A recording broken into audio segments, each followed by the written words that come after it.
So what if I told you that you could get 6 years in prison for exercising your right to a jury trial? That's not only true, it's what happened to a Tennessee woman. Pamela Moses got 6 years and 1 day in prison for illegally registering to vote while on probation. The fiend. But while Shelby County District Attorney Amy Wyrick agrees the prison term isn't proportional to the offense, it's justified for a different reason, she insisted on going to trial. And Wyrick said, "I gave her a chance to plead to a misdemeanor with no prison time. She requested a jury trial instead. She set this unfortunate result in motion, and a jury of her peers heard the evidence and convicted her." Just let that sink in a moment. Yeah, think about the way this is worded. She set this unfortunate result in if she just hadn't insisted on her right to a trial by jury, she wouldn't have gotten 6 years. So here's what happened. Moses lost her voting rights after a conviction in 2015. In 2019, she requested that the Corrections Department approve a certificate to restore her right to vote. And that meant that the agency had to confirm that she had completed her probation, and the officer did so and signed off. So she was like, "Hey, am I done with my probation now? Can I vote?" They were like, "Yes, you can. Here you go. We've signed off on it."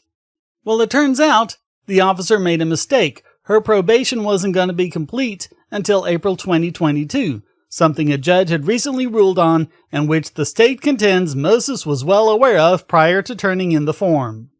Of course, if you talk to actual defense attorneys, they'll tell you that things like release dates and dates that you're off probation and things like that, they aren't as straightforward as you might think. They're really confusing. They can be up in the air. They can change a lot. A lot of it depends on like your latest hearing or whatever. So you would think that if someone goes to the proper authority and say, "Hey, am I off probation?" and they say you're off probation, it's not your fault if you get it wrong. But though Moses argued it was an honest error, after all, a corrections officer signed off on her paperwork, a jury didn't buy it.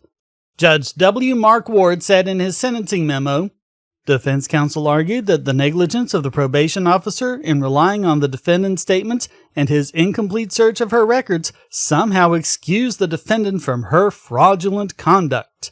This argument does not establish a defense under the law.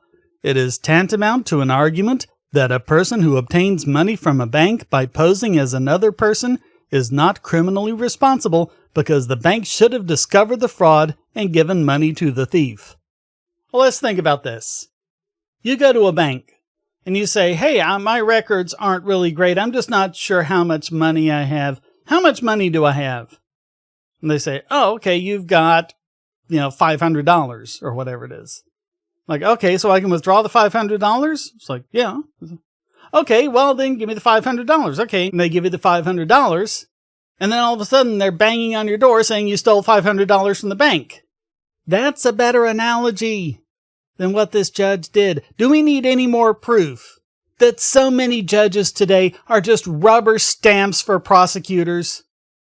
But here's the thing. If the people who are in charge of this sort of thing, if they can make a mistake and get the date wrong, then why does it have to be the case, beyond all reasonable doubt, that Moses must have known and did it deliberately?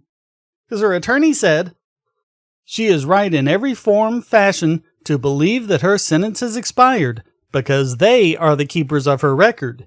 Anybody faulting her should go and examine his or her brain." But the big issue here is not really what happened to her personally and what her crime was and all of that. It's the fact that she got this ridiculous sentence just because she requested a jury trial.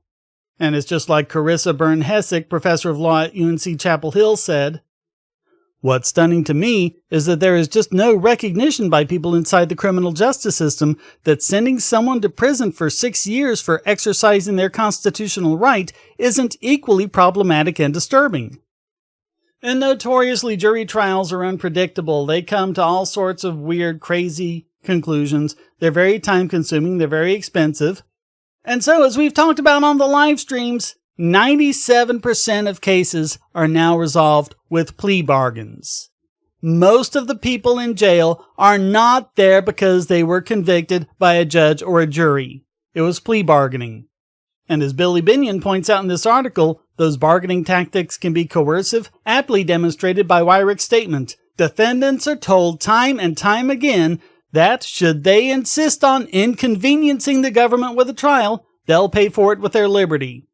Because what they do is they know that you just committed a misdemeanor. Okay, yeah, that's a mistake, but it's a misdemeanor, and, well, let's just work it out, and then you're like, well, no, I want a jury trial. Well, then we're going to charge you with a felony, and we're going to lump up this and that and that and this and this and that and that and this. Now think about this.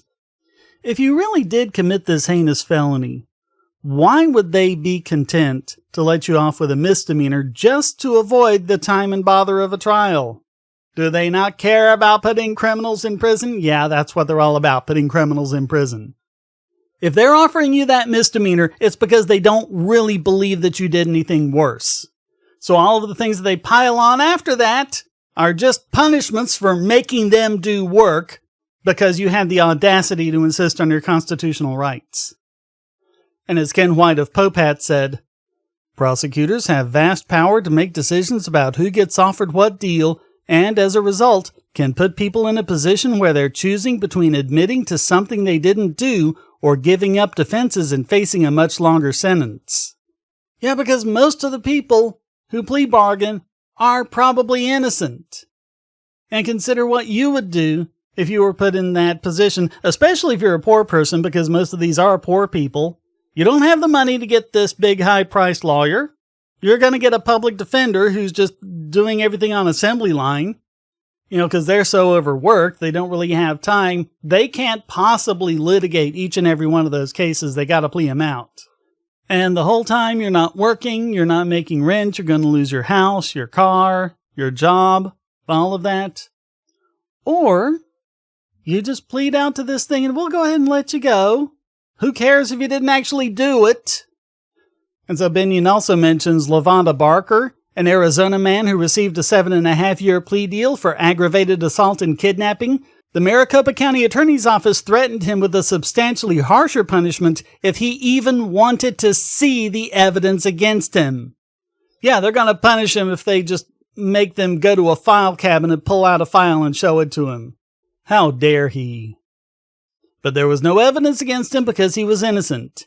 His attorney ultimately pointed out that, per police reports, Barker was wearing a different outfit than the one the perpetrator was seen in, something the government had not bothered to verify. He spent a month in jail before he was released. But not everyone is so fortunate, if you can call it that, and this is the defense attorney again. I do this all the time.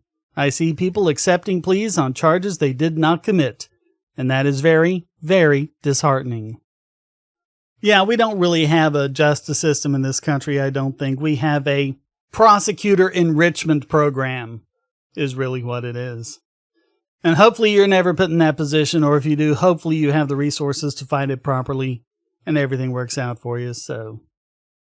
Thank you very much. Comments for the Common God, shares for the Share Throne. Hit like, subscribe, and the bell. And please go to donate.bogosity.tv. All sorts of ways you can support, including with cryptocurrency, and you can just do this instantly, really, if you're using Dash, which I can then use to purchase goods and services anywhere in the United States with a virtual MasterCard using the Dash Direct app, or even saving money with e-gift cards at all the places they support doing that. Check that out. That's pretty awesome.